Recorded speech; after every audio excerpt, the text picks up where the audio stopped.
Olá, bom dia, boa tarde, boa noite, boa madrugada. Seja muito bem-vinda, muito bem-vindo.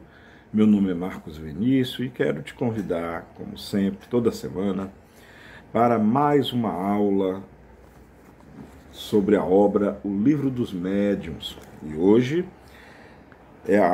será a aula de número 17. Portanto, mais uma vez, sejam bem-vindas e muito bem-vindos.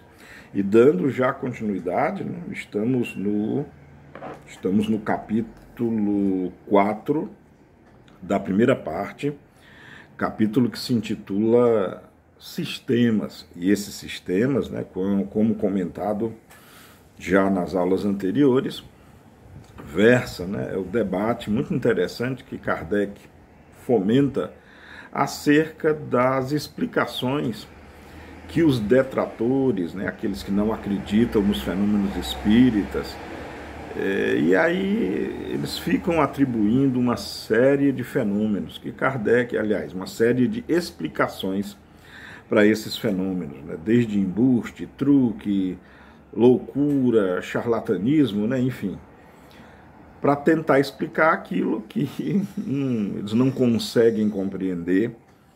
E pior ainda, não consegue aceitar, porque você pode aceitar uma coisa que você não compreende. Tem muitas coisas na minha vida que eu aceito, embora não compreenda, porque sei que a minha inteligência é deveras limitada. Bom, então é disso que se trata o capítulo 4. E agora vamos começar, né, com a questão do sistema do músculo estalante. Olha que coisa interessante. É até um pouco cômico esse sistema.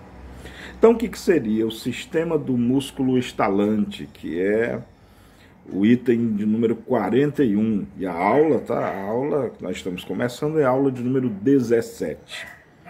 Então, item 41 do capítulo 4, da primeira parte do Livro dos Médiuns, sistema. Sistemas, no plural. Sistema do músculo estalante.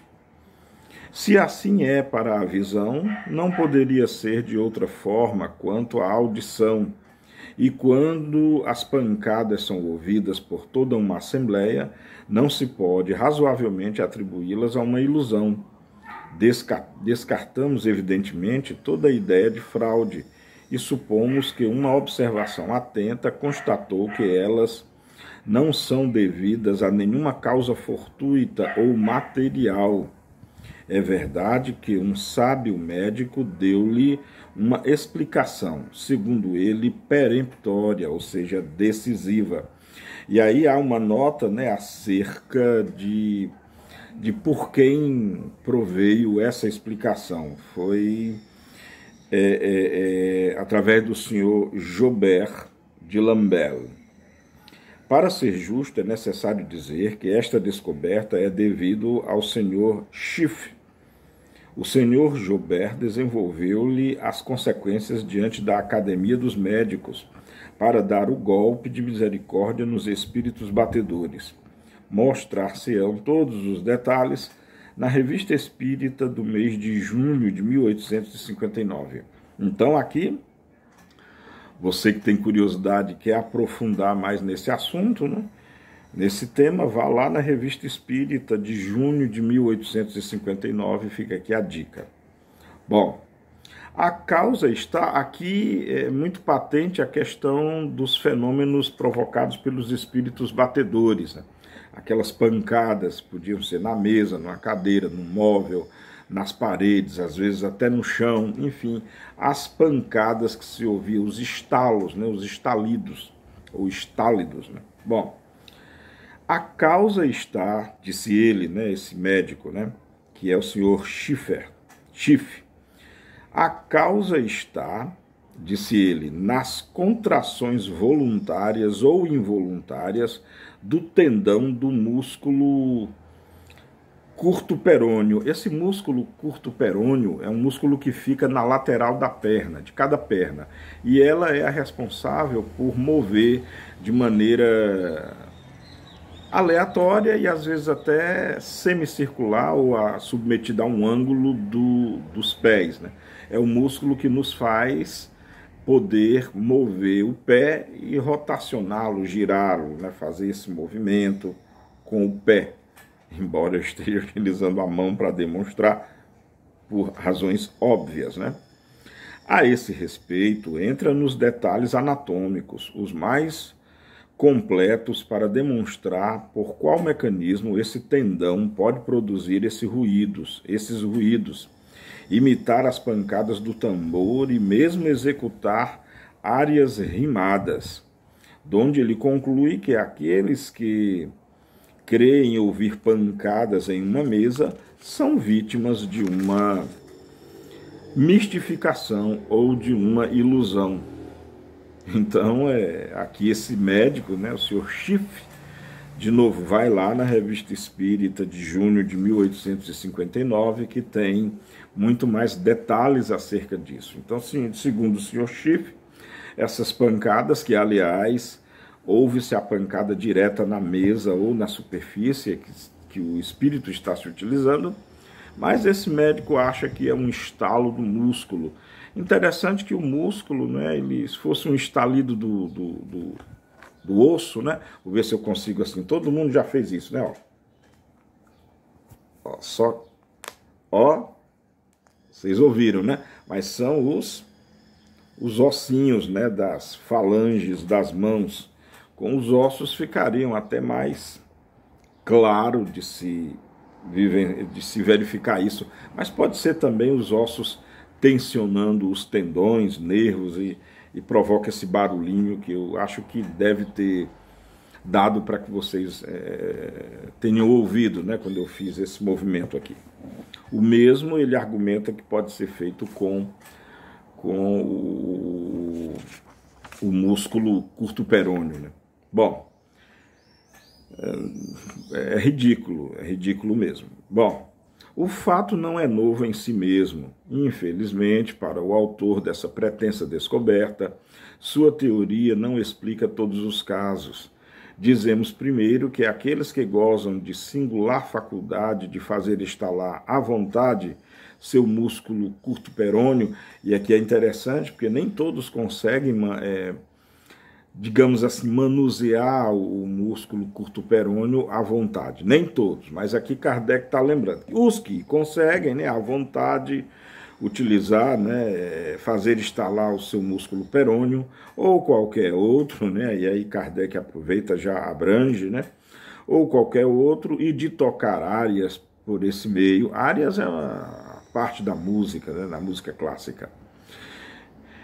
Enfim, se é capaz de tocar até áreas por esse meio, são pessoas excepcionais, enquanto que a de fazer bater as mesas é muito comum, e aqueles que a possuem não desfrutam todos da primeira. Aqui Kardec está lembrando, né, que os que fazem, os que têm essa mobilidade e essa habilidade de usar o músculo curto perôneo para isso são raríssimos, e os médiuns que conseguem então serem veículos desse fenômeno são numerosos, né? Bom, em segundo lugar, o sábio doutor esqueceu de explicar de que forma o estalido muscular de uma pessoa imóvel e isolada na mesa pode nela produzir vibrações sensíveis ao toque, como esse ruído. Aqui é interessante, né? Aquilo que eu falei anteriormente, né? Como é que uma pessoa está lá isolado, se o barulho é provocado pelo músculo, né, o curto perôneo, o barulho está nele, como é que ele consegue produzir esse barulho na mesa, né? O professor Schiffer lá, com toda razão, Kardec lembra que o doutor não conseguiu explicar isso não, né? Bom, como esse ruído pode repercutir à vontade dos assistentes nas diferentes partes da mesa, nos outros móveis, nas paredes, no forro, etc. Como, enfim, a ação desse músculo pode se estender a uma mesa que não se toca e fazê-la mover? Boas perguntas, né? Como eu falei aqui na introdução desse tema, né?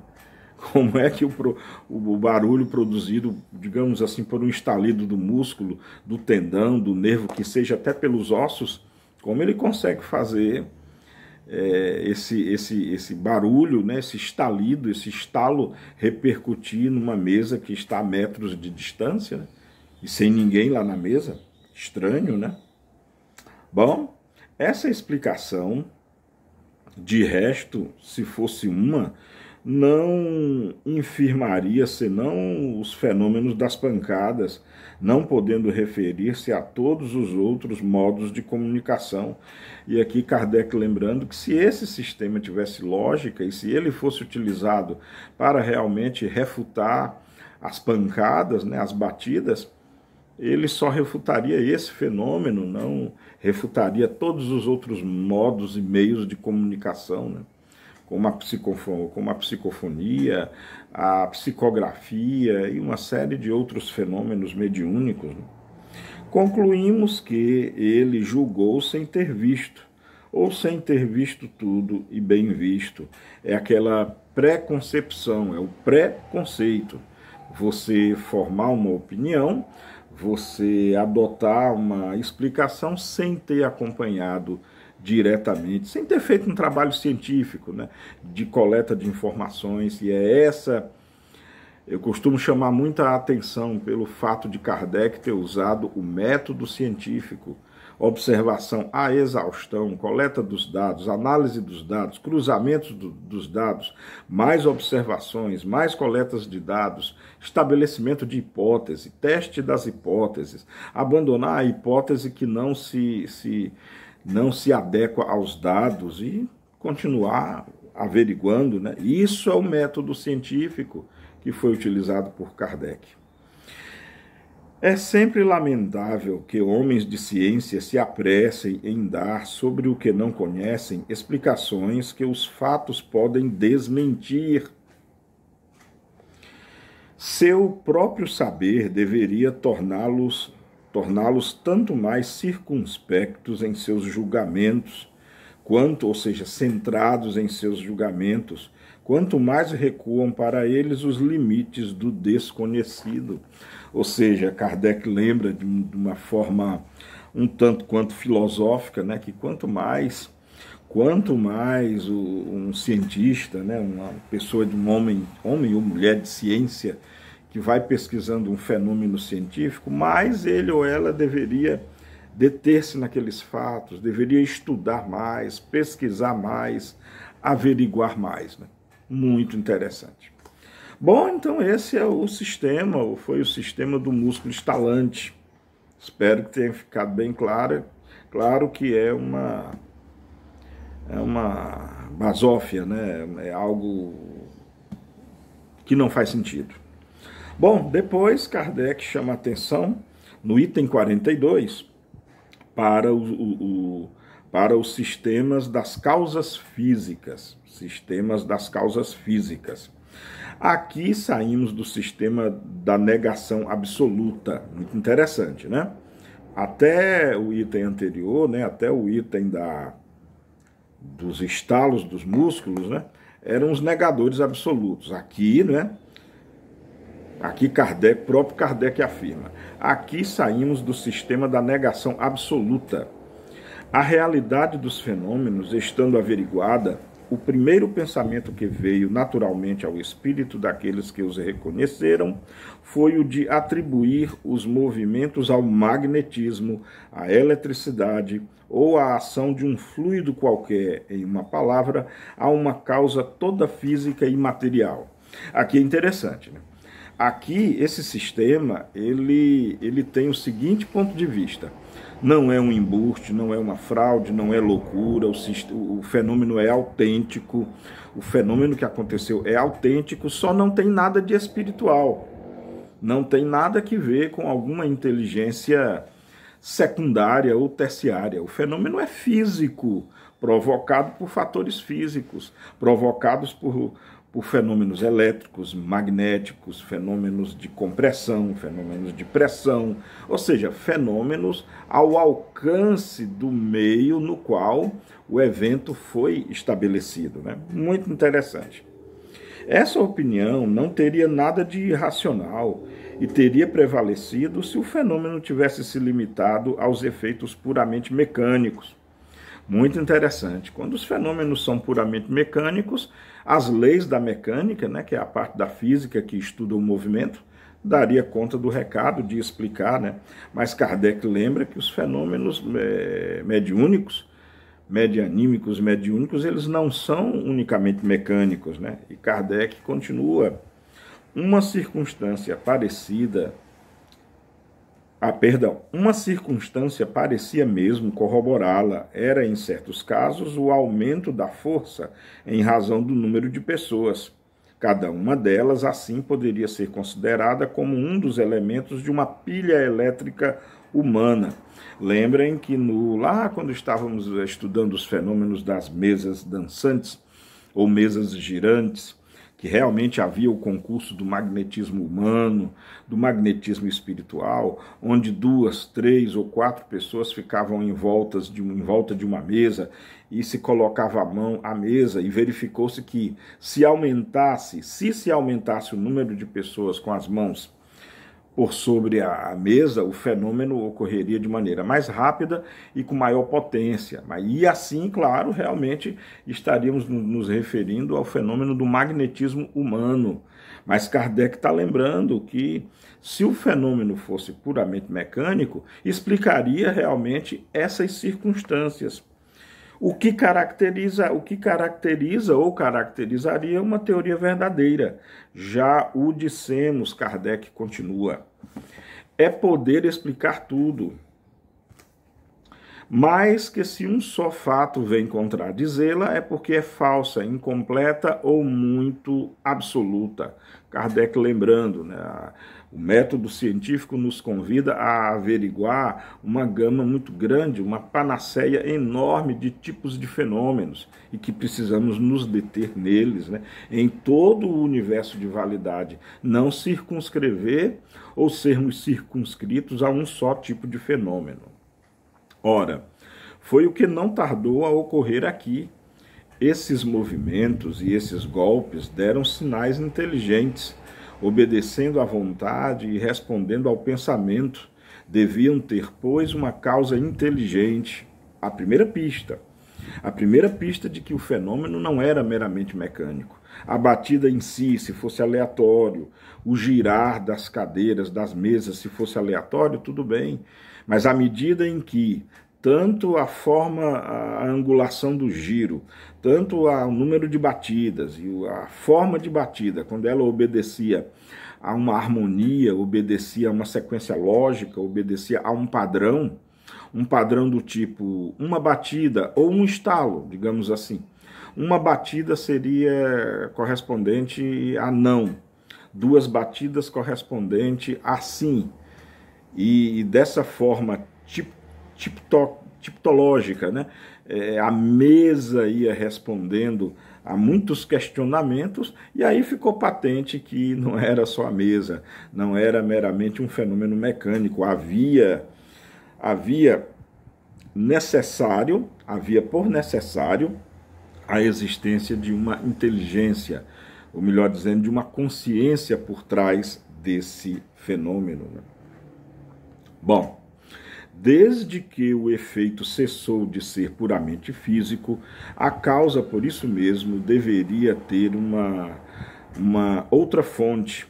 Também o sistema da ação exclusiva de um agente material foi abandonado e não se o encontra senão entre aqueles que julgam a priori sem terem visto, né? O que Kardec nos lembrou no item anterior, no item 41, aqueles que tecem opiniões, resultados e querem até atribuir um certo grau de certeza sem terem acompanhado na inteireza, sem terem verificado a exaustão, sem terem então presenciado os fenômenos, né? E Kardec encerra o item 42, e aí nós vamos encerrar a nossa aula por hoje, né? Ele encerra escrevendo: o ponto capital, portanto, está em constatar a ação inteligente na qual pode-se convencer quem quiser se dar ao trabalho de observar. quo erat demonstratum, né? E assim está demonstrado. Se você simplesmente ouve barulhos, você pode pensar o que você quiser. Você pode concluir aquilo que você quiser, você é livre para isso. Mas observar é diferente de estudar atentamente. Porque estudar atentamente é muito mais do que observar. É observar bastante, é observar atentamente, é observar outras coisas, é observar um número muito grande de fenômenos, é ater-se aos detalhes, é coletar dados, enfim, já falei sobre isso. Metodologia científica, que é muito importante nunca esquecer, foi o método utilizado por Allan Kardec. Bom, essa foi a aula de número 17, espero que você tenha gostado, assim chegamos ao fim dessa aula. Aguardo você no nosso próximo encontro daqui a uma semana. Beijo no coração de todas e todos, amemo-nos como Jesus nos amou e como eu sempre digo, cuidem uns dos outros, cuidemos uns dos outros. Tchau.